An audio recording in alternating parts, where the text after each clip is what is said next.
dawn on April 12, 1944, broke over Auschwitz-Birkenau, not with light, but with ash. A fine grey silt that settled on the barbed wire like frost, that clung to the eyelashes of the women shuffling to a pell that coated the tongue before the sun had even risen.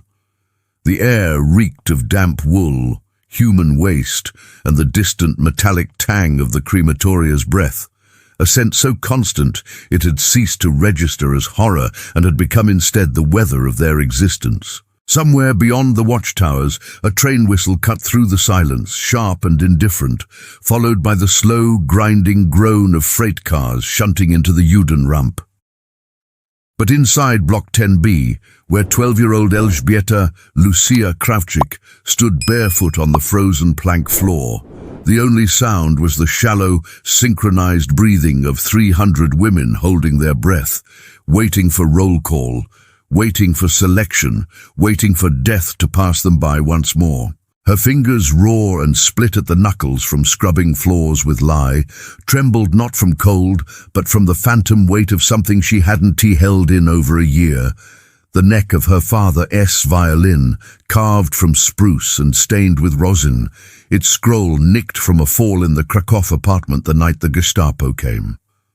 She hadn't played since that evening when she'd hidden the instrument beneath floorboards moments before the boots crashed through the door, but in her dreams her hands still moved, bow drawn taut across E-string vibrato, trembling like a heartbeat in winter. That morning, as the capo's boots echoed down the corridor, Lucia felt the vibration in her molars before she heard it. A low, rhythmic thudding beneath the camp's usual cacophony of coughs, barks, and clanging gates. It was the sound of a piano being dragged, its legs scraping concrete, its cast-iron frame groaning in protest. She turned toward the narrow window slit, and there, in the SS officers' mess courtyard, men in grey greatcoats were unloading a grand piano from a covered truck, its black lacquer dulled by travel, but still gleaming like a blade in the weak morning light. An officer with silver-threaded epaulets, Hauptsturmführer Vogt, she would later learn, supervised the operation with gloved hands, clasped behind his back, humming a fragment of Schubert. The women around her exchanged glances, not of curiosity, but of dread. Music in Auschwitz was never entertainment. It was theater for cruelty. The camp orchestra, composed of prisoners who played marches at the gate each morning and evening, had already buried 2 violinists that winter, one from typhus, the other shot for missing a note during roll call. But as the piano was wheeled into the adjoining barrack, its lid thrown open like a challenge, Lucia felt something stir in her chest that had long since calcified. Not hope, not yet, but the ghost of attention, the old musician's reflex to listen, not just with ears, but with the whole body. Days passed. The piano remained untouched, a black monolith in the officers' lounge. Then, on the evening of April 18th, as Lucia scrubbed bloodstains from surgical trays in the infirmary, Block 10 doubled as a site for Dr. Wirth's sterilization experiments. She heard it. A single C major chord, struck cleanly, resonating through the thin partition wall. She froze, sponge hovering above the tray, water dripping onto her threadbare dress. The chord was followed by silence, then a scale, slow and deliberate, each note spaced like footsteps on ice. It was not the clumsy fumbling of an amateur. It was precision, discipline, memory. That night, during the 10-minute window before lights out, she whispered to Marta Rybak, a former Warsaw Conservatory pianist now reduced to counting lice in quarantine records. "They have a pianist in there." Marta's eyes, sunken and ringed with exhaustion, flickered. "Not just any pianist," she murmured. "That was Chopin's Etude in C minor, Op. 10, number 12, the Revolutionary." He stopped at bar 37. "The left hand stumbles there if you haven't practiced in years." Lucia said nothing, but her fingers curled inward, pressing phantom strings into her palms. The next morning the summons came. Not to the gas chambers, not to the labor detail, but to the SS officers' mess, A guard yanked her by the arm, barking that Vogt had requested the little musician. Her knees nearly buckled. Requests from SS officers were preludes to torture, to display, to disappearance. But when she was shoved into the room, she found not a courtroom or a torture chamber, but a space cleared of all furniture, except the piano and a single chair. Vogt stood by the window, polishing his monocle with a silk handkerchief. He did not look at her. "You are Lusia Krawczyk," he said, voice smooth as oiled steel. "Your father taught violin at the Krakow Academy. You performed at the Philharmonic at age 10. He turned, eyes locking onto hers. "Play." On the stool beside the piano lay her violin, her father's violin, its case open, rosine block placed neatly beside it. She recognized the scratch on the back, the slight warp in the bridge, how it had survived confiscation, transport, the chaos of the ghetto liquidation she could not fathom. Her throat tightened. She lifted the instrument, tucked it beneath her jaw. The wood was cold but familiar. She raised the bow. Vogt gestured impatiently.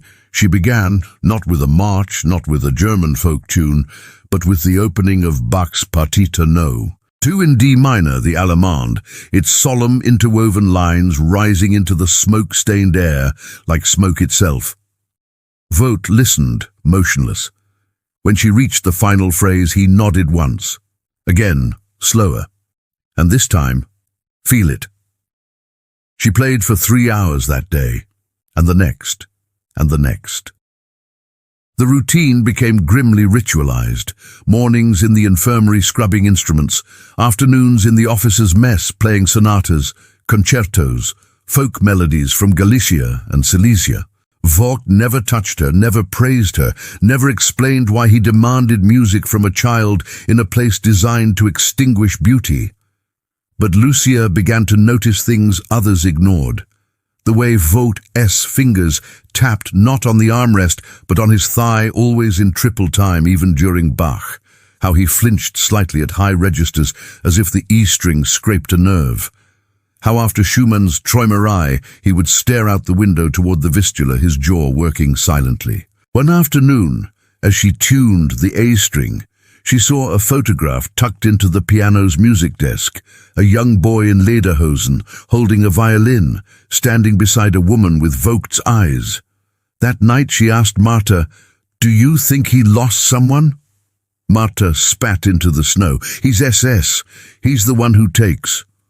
But Lusia wasn't so sure. In music, intention lived in the spaces between notes, the hesitations, the breaths, the unresolved harmonies. And Vogt, for all his cruelty, listened as if he were starving. Then came the anomaly during a performance of Isaiah's Sonata No. 3. Lusia missed a shift, not a wrong note, but a microsecond delay in landing on the G string. Vogt's head snapped up. "Again," he commanded. She repeated the passage. Same result. He stood abruptly, pacing. "You're anticipating the turn too early. The tension isn't in the descent, it's in the suspension before it." He was right. She'd been rushing the resolution, eager to escape the dissonance. But how did he know? He wasn't a violinist. Later, she overheard 2 guards outside the mess. Vogt's brother was a concertmaster in Berlin before 38, Jewish wife, disappeared. The pieces clicked into place. The triple-time tapping, his brother's favorite meter, the photograph, his nephew, the flinch at high notes, his brother's signature vibrato. Vogt wasn't just listening to her. He was listening through her, to a ghost. And in that realization bloomed a terrible, trembling idea. If music could reach him, could it also be used not just to survive, but to resist? Not openly, not with sabotage or speeches. That meant death within minutes. But subtly, strategically, she began embedding coded signals into her performances. A deliberate flat in the fifth of a dominant chord to warn of an upcoming selection. A repeated motif from Mahler's Resurrection Symphony, the rising forth whenever extra rations were being withheld. Marta, translating the patterns, began distributing warnings through the block. No one noticed but the musicians. The SS heard only beauty. The prisoners heard a lifeline. One evening, Vogt paused her mid-phrase. "Why do you keep returning to that interval?" She met his gaze. "Because it's unresolved, Herr Hauptsturmführer. It demands an answer." He stared at her for a long moment, then said, "Finish the piece." But the true test came on May 3rd, when Vogt ordered her to play for a visiting delegation, senior SS medical staff reviewing Wirth's sterilization data. Among them sat Dr. Mengele, immaculate in his tailored uniform, eyes like polished flint. Lucia's hands shook as she lifted the violin. She chose Wieniawski's Legende, a piece heavy with longing and coded Jewish motifs. As she played, she watched Mengele's face, no emotion, only assessment, as if she were another specimen under glass. Then during the cadenza, she did something forbidden. She inserted a phrase from Eufen Pripetschik, the Yiddish lullaby her grandmother had sung to her in the ghetto. It lasted 3 bars, barely audible beneath the ornamentation. But Marta, standing by the door with a bucket of rags, froze. Mengele's pencil stopped moving. He turned slowly toward Lucia. Her bow faltered. Vogt cleared his throat. "A Slavic folk variation," he said smoothly, "quite common in Galicia." Mengele nodded, but his eyes lingered. That night, Lucia expected to be taken to the bunker. Instead, Vogt summoned her alone. He did not speak for a full minute. Then, "You gambled with your life." She said nothing. Why? She looked at the photograph still tucked in the piano.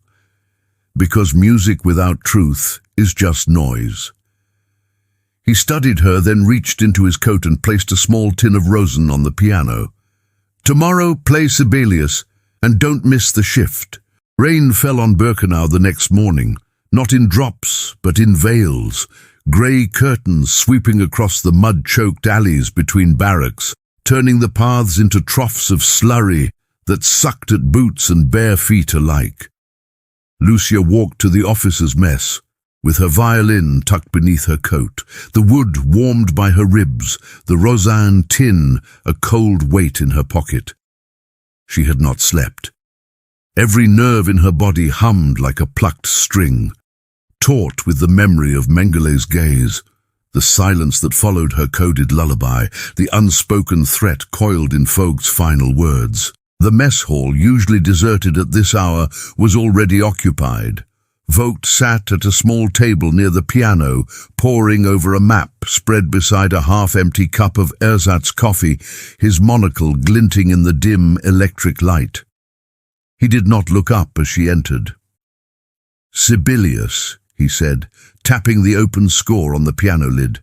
"Opus 47, second movement, begin at measure 23. She recognized the passage immediately, a mournful, climbing line in the violin that mirrored the composer's own despair during Finland, its loss of independence. She lifted the instrument, drew breath, and played. But halfway through the phrase, a new sound cut through the music. The sharp crack of rifle fire from the far end of the camp, followed by the distant wail of a woman. Lucia's bow jerked. The note shattered. Vogt's head snapped up. "Again," he said, voice flat, "and this time ignore the world outside. Music exists only where you place it." She tried, but the gunfire echoed in her skull, and with it came the image of Marta's face, white as bone, the night before. Later that afternoon, while folding SS uniforms in the laundry detail, Lucia saw Marta being dragged toward Block 25, the antechamber to the gas chambers, by 2 capos. Her arms were pinned behind her, but her eyes locked onto Lucia's for a heartbeat, long enough to flash a signal, 3 rapid blinks, the same rhythm Lucia had used in the cadenza. Panic surged through her, hot and acidic. She dropped a pile of shirts and doubled over, pretending to vomit.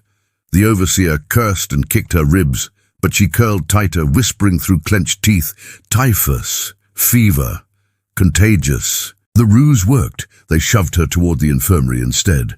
There, among the cots of the near-dead, she found Fräulein Gerber, the one German nurse who sometimes looked away when prisoners swapped medicine.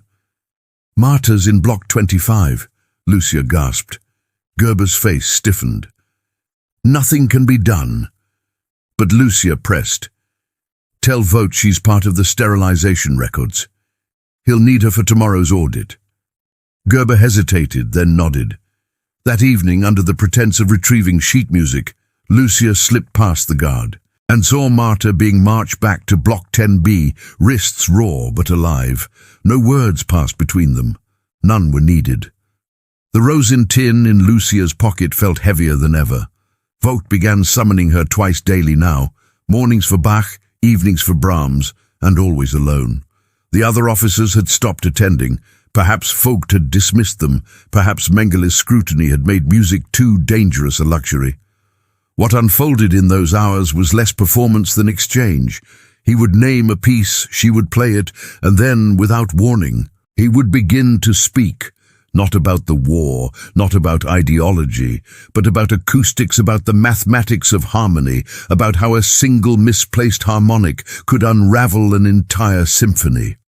Once, after she finished Beethoven's Kreutzer Sonata, he said, almost to himself, "My brother believed music was the last honest language, even when lies ruled everything else." She did not respond, but tucked the words away like contraband. Then, on May 9th, everything changed.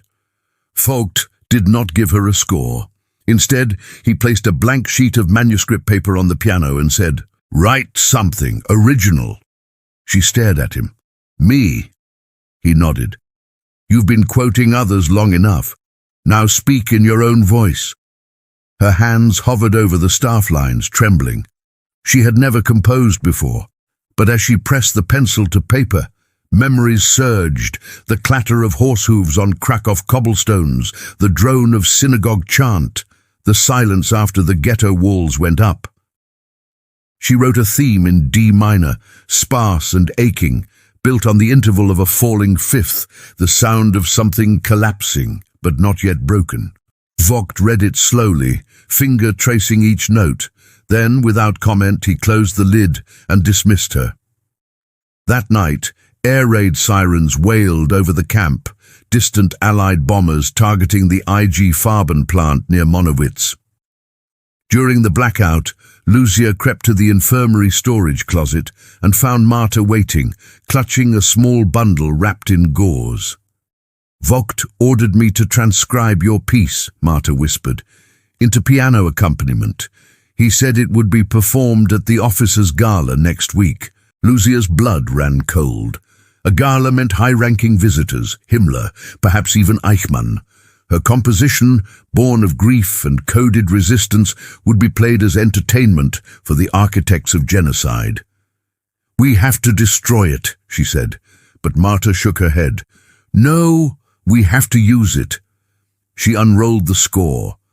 The gala arrived on May 15th, under a sky thick with storm clouds. The mess hall had been draped in red banners, a small string ensemble of prisoner musicians assembled in the corner, and a long table lined with crystal and silver, stolen, no doubt, from the luggage of the dead. Lusia stood backstage in a dress borrowed from the theatre props collection, the violin case clutched like armor. Vogt approached, immaculate in his dress uniform, iron cross glinting at his throat. "Nervous?" he asked. She shook her head. "Good," he said. "Fear distorts pitch." Then, quietly, "Whatever happens tonight, play as if no one is listening except your father." The words struck her like a physical blow.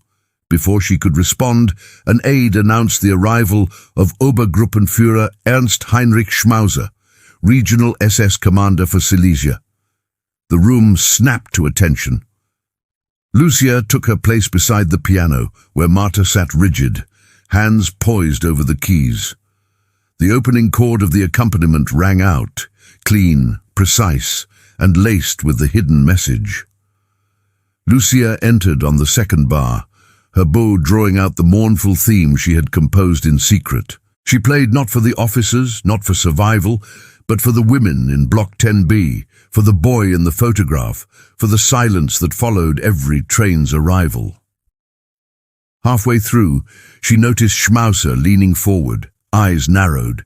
He turned to Vogt and murmured something. Vogt's face remained impassive, but his hand tightened on the armrest.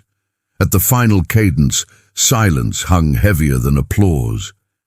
Then Schmauser clapped slowly, deliberately. "Remarkable," he said, rising. "A child's lament, refined into something almost German." He turned to Lusia. "You will play this for the Führer's birthday broadcast next month.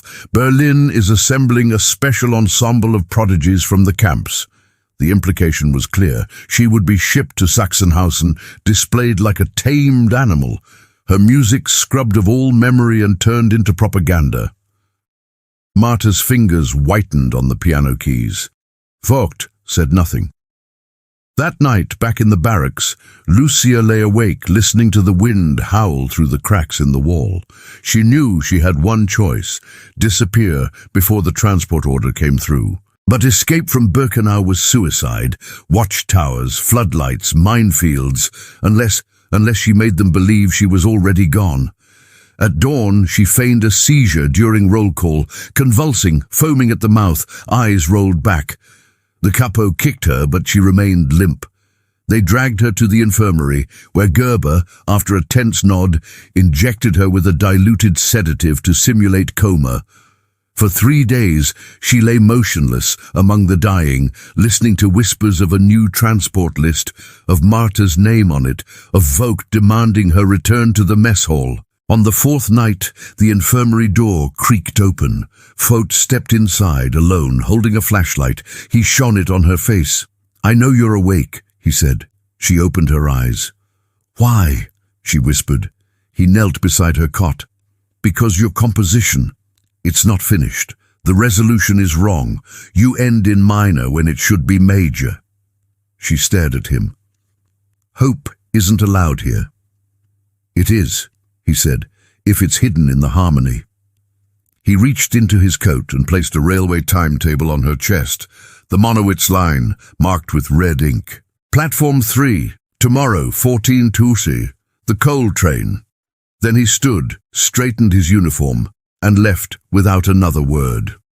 The coal train sat at platform 3 like a dormant beast, its blackened cars scarred with soot and rust, steam hissing weakly from its underbelly as if it too were exhausted by the weight of what it carried.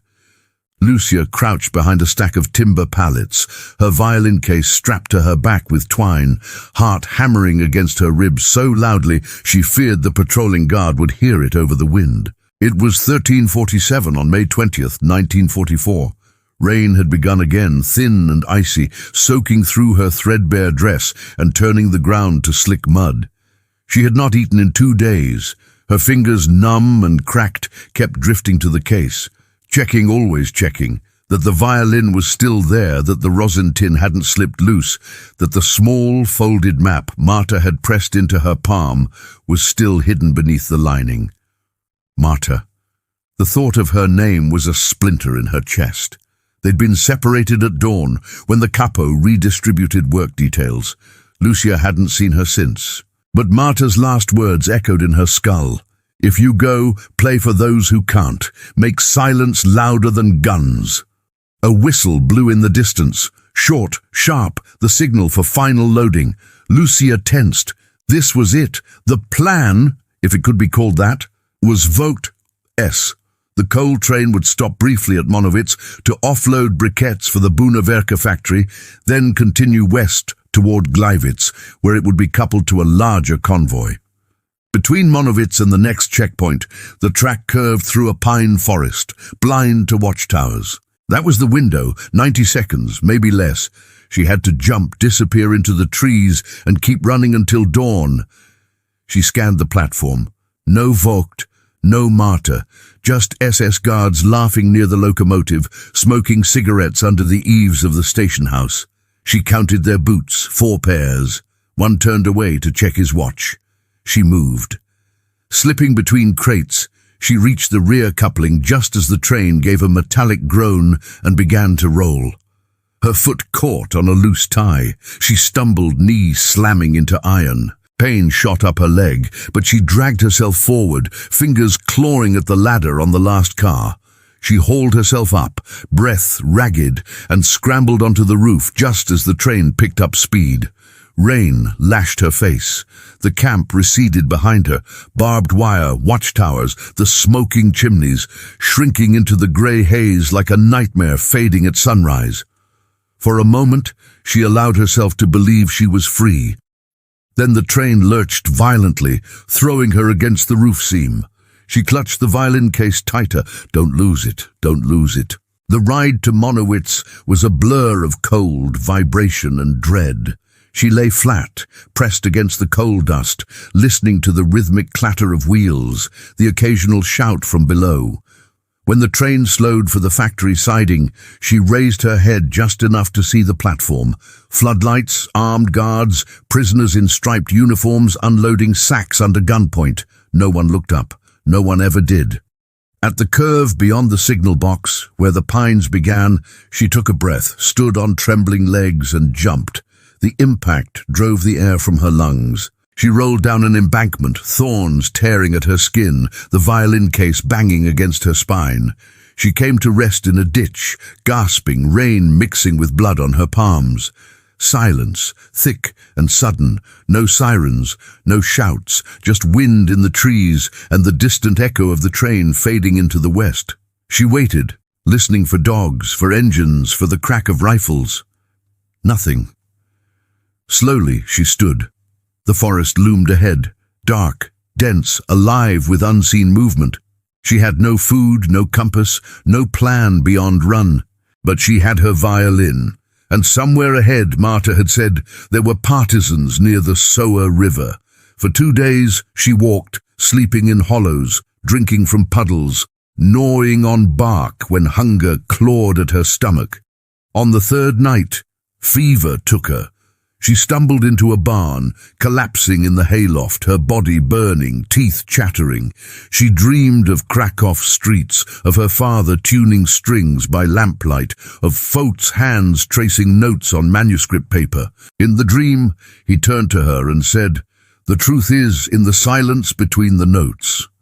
She woke to the sound of boots on gravel. Her eyes flew open. 2 men stood below, rifles slung over their shoulders, faces shadowed by caps, Polish by their accents, partisans. One climbed the ladder, lantern raised. "Who are you?" he asked, voice rough but not unkind. She tried to speak, but her throat was raw. Instead, she reached for the violin case.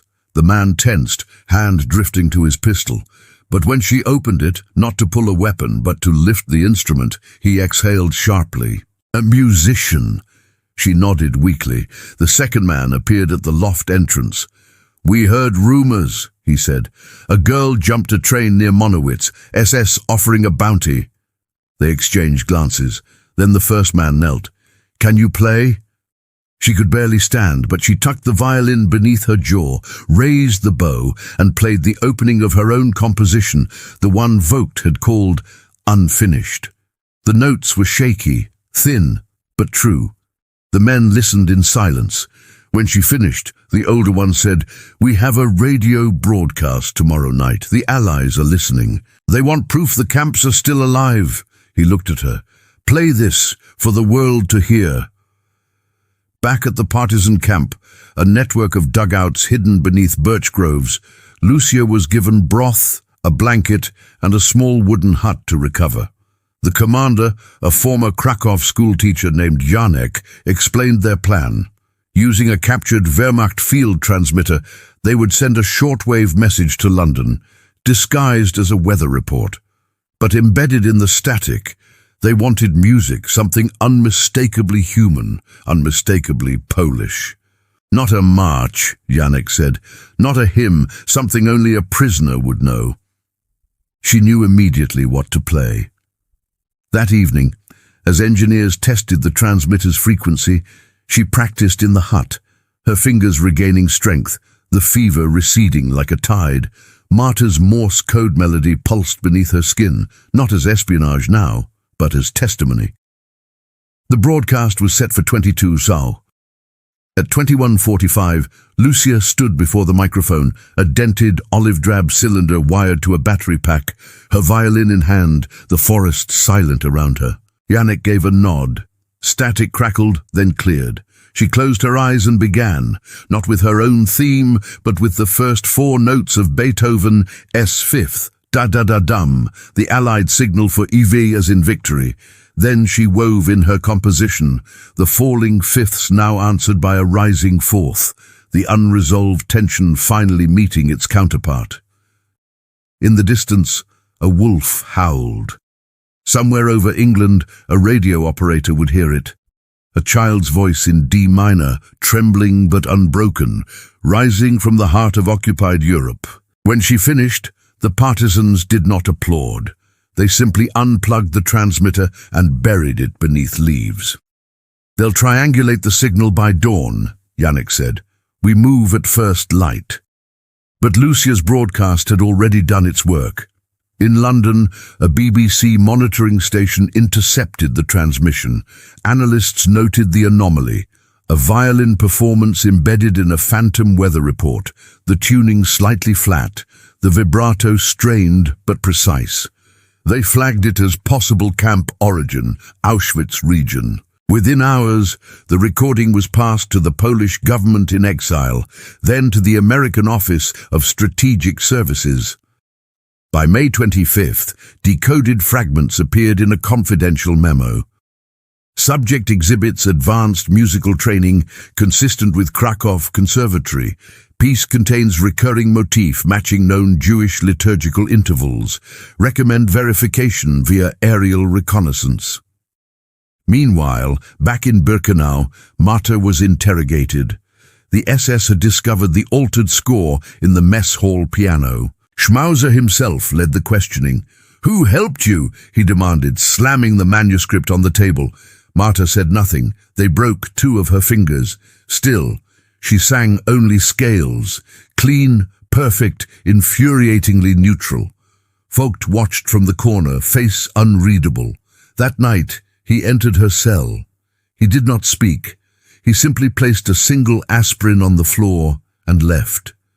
The next morning, Marta was gone, transferred to the penal company at Reiskow, where she would spend the next months transplanting roses for the SS wives, her hands never fully healing. Lusia, now deep in the Carpathians with the partisans, did not know any of this. She only knew that every night before sleep she played her composition again, sometimes for the fighters, sometimes for the trees, sometimes for the ghosts. And each time the resolution felt less like a lie and more like a promise. June 6, 1944, dawned over the Carpathians with a strange electric stillness, as if the mountains themselves were holding their breath. Lusia sat by the embers of a cold fire, her violin resting across her knees, fingers tracing the grain of the spruce as news crackled through the partisan radio. Allied forces had landed in Normandy. Yannick, eyes bloodshot from tuning dials through the night, passed her a tin cup of chicory brew. "They're coming," he said, voice hoarse with disbelief. She nodded but said nothing. Liberation felt like a distant shore glimpsed through fog, real, perhaps, but unreachable for those still drowning. She thought of Marta, of the women in Block 10B, of the transport still rolling eastward even as the West burned. That afternoon, Yannick summoned her to the command dugout.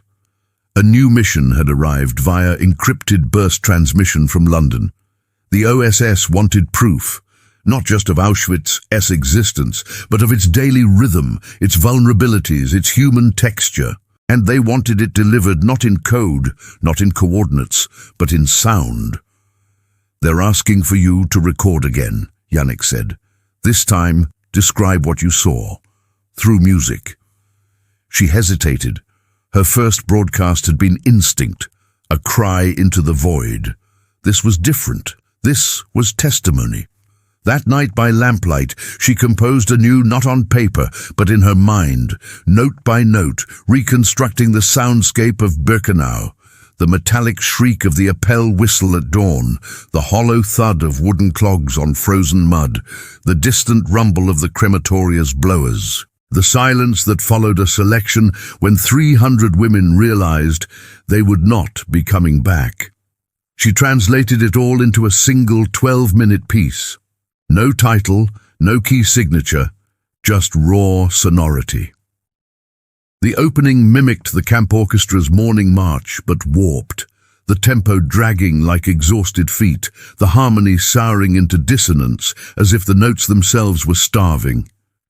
Midway, she inserted a solo passage in harmonics, thin, spectral tones that hovered like ash in the air, representing the voices of children taken to the gas chambers. Then beneath it all, a persistent drone in the lowest register of the instrument, unchanging, inescapable, the sound of the ovens. The recording session took place on June 12th, in a mountain shrine abandoned since the German invasion. A stone chapel with a collapsed roof, but walls thick enough to muffle sound. Engineers rigged a microphone from scavenged telephone parts. Lusia played 3 takes. The first was too controlled, the second too furious. The third, she closed her eyes and imagined she was back in the infirmary, Marta beside her whispering lullabies to the dying. Her bow moved like a hand reaching through darkness. When she finished, no one spoke. Even the wind seemed to pause. Yannick wiped his eyes with the back of his hand and said, "Send it." The transmission reached London on June 14th. This time, it wasn't buried in static or disguised as weather. The BBC Polish service aired a heavily edited 30-second excerpt during a late-night broadcast. Just the harmonic passage, floating over a voice that said only, "From somewhere in occupied Poland, a child's violin remembers what the world forgets." Within hours, intercepted German communications revealed panic. SS headquarters demanded immediate identification of the Auschwitz musician, suspecting infiltration. In Birkenau, roll calls doubled. Barracks were searched. Vogt was summoned to Schmauser's office and accused of treason. He denied everything, but his quarters were ransacked, his brother's photograph confiscated, his access to prisoner musicians revoked. He was reassigned to administrative duty in Katowice, stripped of rank, his name erased from duty rosters. Yet the recording's real impact was quieter, deeper. In Geneva, a Red Cross delegate played the fragment at a closed-door session on civilian atrocities. In Washington, it was slipped into a briefing folder for President Roosevelt, annotated, "Authentic survivor testimony via non-verbal medium, corroborates Verba Wetzler report." Most crucially, in Budapest, Raoul Wallenberg heard it on a shortwave receiver and used its emotional weight to pressure Hungarian officials to halt deportations. By July, transports from Hungary had stopped. Over 200,000 lives hung in the balance, lives saved not by bombs or treaties, but by the trembling resonance of a single violin string. Back in the mountains, Lusia knew none of this. She only knew that Yannick had received new orders. The partisans were to support the advancing Red Army by sabotaging rail lines feeding Auschwitz. On July 18th, they planted charges beneath the Vishneva Junction, the last major spur before the camp. Lusia helped lay the wires, her hands now calloused, not from scrubbing floors, but from handling detonators. As they retreated into the woods, the explosion lit the sky like false dawn, a deep, shuddering boom that rolled through the valleys and miles away rattled the windows of Block 10B. Marta, sorting stolen spectacles in the Canada warehouse, looked up and smiled for the first time in months. But freedom remained elusive. The Red Army's advance stalled near the Vistula. Auschwitz still stood. And then, on August 3rd, a courier arrived at the partisan camp with a smuggled letter, folded inside a cigarette pack, written in Marta's cramped script. "They're burning the records," it read. "Worths is destroying evidence. Selections are daily. If you can send word to the Allies, tell them liquidation begins in autumn. They'll kill us all before winter." The letter ended with a single musical phrase in notation, the rising forth from Marla, their old signal for urgent. Lucia read it 3 times. That night she made a decision. She would return. Not as a prisoner, but as a witness. With the partisans' help, she would infiltrate the outer labor camps near Jaworzno, gather names, dates, methods, and transmit them out before the final liquidation. Yannick argued fiercely. "You'll be recognized, shot on sight." She shook her head. "They'll see a ragged girl with a violin. They won't see the broadcast. They'll see what they always saw, a ghost." And ghosts, she knew, could move through walls.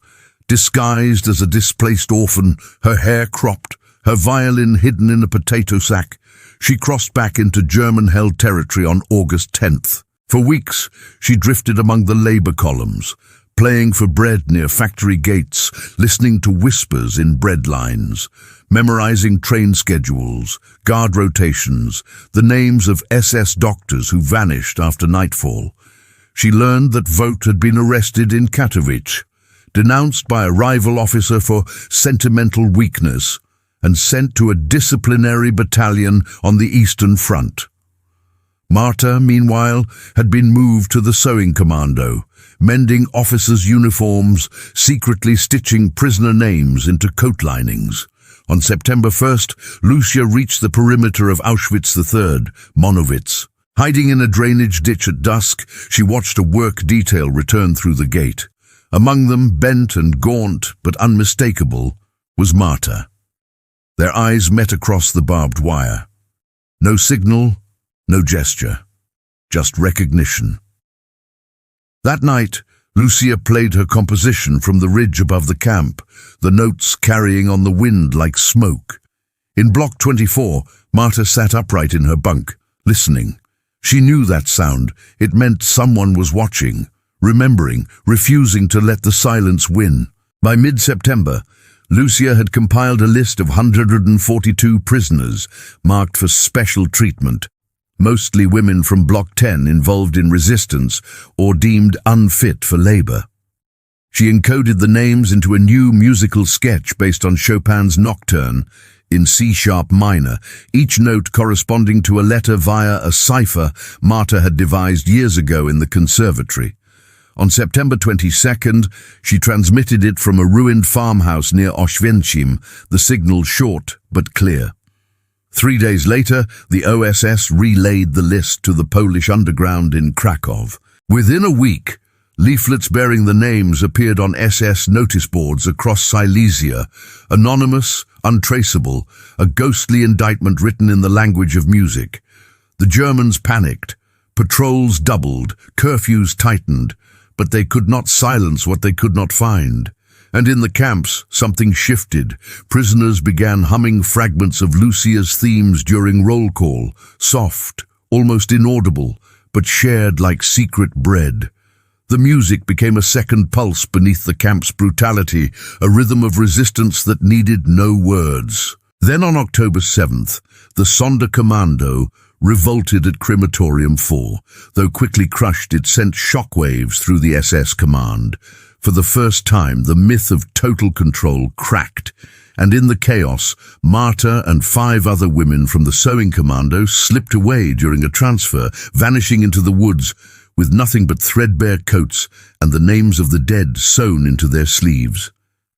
Lucia never saw her again, but she heard, weeks later, that a woman matching Marta's description had reached a safe house in Zakopane, carrying a violin case wrapped in burlap. Inside, wrapped in a blood-stained shirt, was a single page of manuscript, Lucia's original theme, now resolved in D major. Winter came early to Silesia in 1944, the first snow falling on November 18th like a shroud pulled over the land, soft, relentless, muffling the clatter of retreating Wehrmacht convoys and the distant thunder of Soviet artillery. Lusia crouched in the attic of a derelict farmhouse 5 kilometers west of Auschwitz. her breath curling in the frigid air, fingers wrapped around a chipped enamel mug filled with weak tea.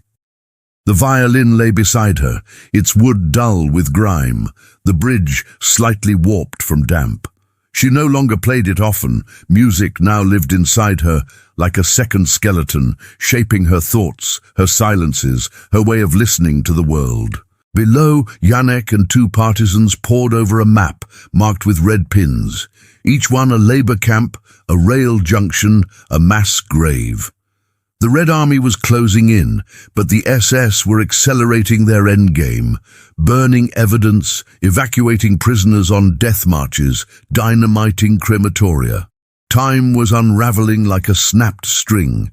On January 17, 1945, as Soviet tanks breached the outer defenses of Krakow, the SS ordered the final evacuation of Auschwitz. Over 56,000 prisoners were forced into columns, marched westward through blizzards, shot if they faltered.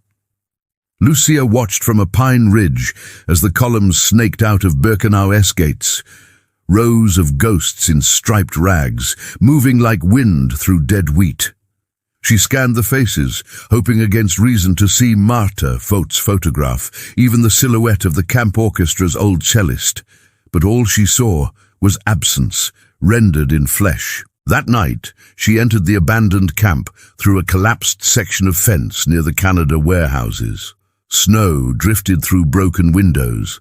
The infirmary reeked of mildew and spilled formaldehyde. In Block 10B, she found her old bunk, mattress gone, straw scattered like bones. And there, tucked beneath a floorboard near the stove, a small bundle wrapped in oilcloth, Marta's copy of her D major resolution, now annotated with dozens of names in tiny script, women who had died, women who'd escaped, women whose fates remained unknown. At the bottom, in Marta's hand, "You were right, silence is louder." She carried the list back to the partisans. By February, it was in the hands of the United Nations War Crimes Commission. By March, excerpts appeared in the New York Times under the headline, "Auschwitz Survivor S Musical Testimony, Names Victims, Accuses SS." The article mentioned no names, only a young Polish musician believed alive. But it included a transcription of her theme, resolved in major with a footnote. The shift from minor to major is not optimism, it is insistence. The war ended in May. Lusia, now 16, walked into Krakow with the partisans, her violin slung over her shoulder like a relic. She avoided interviews, refused medals, turned down invitations to perform at liberation concerts. When an OSS officer tracked her down in a displaced persons camp near Lublin, offering passage to America and a recording contract, she shook her head. "Music isn't for stages now," she said. "It's for remembering how to breathe." She stayed in Poland, teaching violin to orphans in church basements, never speaking of Birkenau, never playing her composition aloud. Years passed. In 1951, while repairing a violin for a student in Warsaw, she found a newspaper clipping tucked inside the case. A grainy photo of Vogt, alive, standing trial in Hamburg. He had survived the Eastern Front, surrendered to British forces, and admitted to shielding prisoners, falsifying records, smuggling food. When asked why, he gave only one statement: "I heard the truth in a child's intonation, and I could not unhear it." He was sentenced to 8 years. Released in 1957, he vanished. Some said he emigrated to Argentina.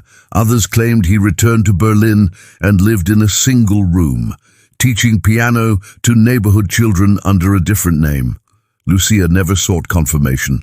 She married a bookseller in 1955, had 2 daughters, and never once mentioned the camp in their home.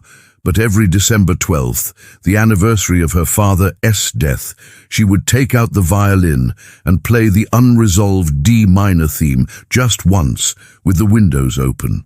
Neighbors would pause on the sidewalk, unaware of the history in the air, only sensing something ancient and tender drifting down from the 3rd floor. Decades later, in 1989, as Poland shook off communism, a young archivist at Yad Vashem discovered Marta Rybak's stitched coats in a storage crate labeled Auschwitz textiles. Inside the linings, hundreds of names, many matched to survivors, others to transport lists. Among them was a small square of silk with musical notation, the D major resolution. The archivist, researching further, traced the composition to Lusia Krawczyk. By then, Lusia was 70, living quietly in Krakow, tending geraniums on her balcony. When the archivist visited, she listened politely, then said, "Music doesn't save lives. It reminds us why they're worth saving." She declined to be filmed, to give interviews, to attend commemorations, but she did allow one thing: the full score of her composition, both the minor and major versions, be published in the museum's archives with no attribution, just a date. April-October 1944. She died in 2003, a week after her 80th birthday. Her daughters found the violin in her closet, wrapped in the same burlap sack from the mountains. They donated it to the Auschwitz-Birkenau State Museum, where it rests today in a glass case beside Marta's coat and Vogt's trial transcript. No plaque calls her a hero. No plaque says she changed history. The label reads only, "Violin of an unknown girl, played in Block 10, 1944. Yet her music endures. In 2015, a string quartet performed her composition at the UN Holocaust Memorial Ceremony. The audience wept, though few knew its origin. In 2022, a German high school staged a play based on fragmented OSS transcripts, naming her simply "The Girl Who Played." And every year on January 27 at exactly 3:00 p.m., the hour Soviet soldiers first entered the camp, a single violinist stands at the Birkenau gate and plays the unresolved theme, letting it hang in the air unfinished as snow falls gently on the tracks. Lusia never sought legacy. She understood that innovation in the darkest places isn't born from grand declarations, but from quiet acts of attention, a missed note noticed, a pattern decoded, a sound shaped into witness. She knew that institutions dismiss what they cannot control, that truth often arrives not in speeches but in silences between notes, and that sometimes the most powerful resistance is not to shout, but to play, softly, precisely, unforgettably, so that someone, somewhere, might lean in and listen. And in that listening, remember,